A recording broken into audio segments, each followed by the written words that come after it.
If you have more wealth, give your wealth. నీ దగ్గర ఎక్కువ సంపద ఉంటే సంపద నువ్వు దానం చేయాలి.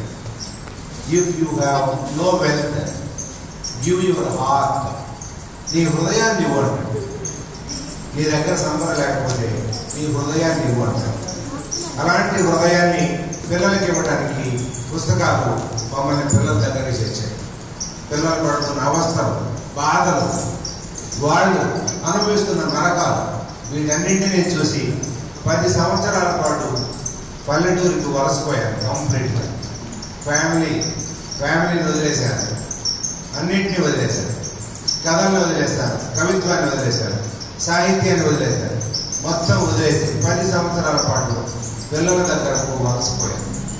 ఆ 10 సంవత్సరాల యజ్ఞం ఫలితంగా ఏర్పడితే ఈ మరో గ్రంథాలయ ఉద్యమం.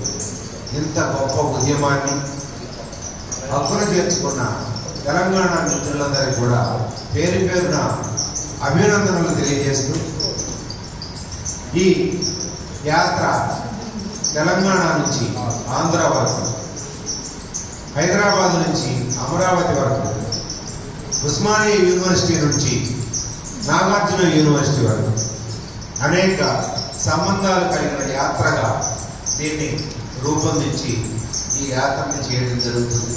నల్గొండ జిల్లాలో, నల్గొండలో గ్రంథాలయ ఉద్యమం ఆవిర్భవించింది అంటే ఈరోజు జరుగుతున్న ఈ సభే ఒక చక్కని ఉదాహరణ. ఎందుకంటే సభ ఆశీనులైన వాళ్ళకంటే కూడా సభ ముందు ఆశీనులైన వాళ్ళు ముందు మాట్లాడడం ఒక గొప్ప సాంప్రదాయం. ఎన్ని గంటలు, ఎంతమంది, ఎంతసేపు మాట్లాడినా స్థిరంగా కూర్చొని ఒక సినిమా చూస్తున్నట్లుగా, ఒక మంచి బాహుబలి సినిమా చూస్తున్నంత ఆనందంగా ఈ సభ నిర్వహించబడుతుందంటే తెలంగాణ, నల్గొండ ఎంత గొప్ప పోరుగడ్డో అర్థమవుతుంది. కాబట్టి ఈ తెలంగాణ ఆతిథ్యాన్ని అందుకుంటున్నందుకు మేము ఎంతో సంతోషిస్తున్నాం. అలాగే పిల్లలతో మాట్లాడుతూ వస్తున్నాం, పిల్లలతో కలిసి ఫోటోలు తింటూ వస్తున్నాం, గ్రంథాలయాలు సందర్శిస్తూ వస్తున్నాం. చాలా గొప్ప అనుభవాన్ని ఇస్తున్న తెలంగాణకి ధన్యవాదాలు తెలియజేస్తూ సెలవు. ధన్యవాదాలు సార్.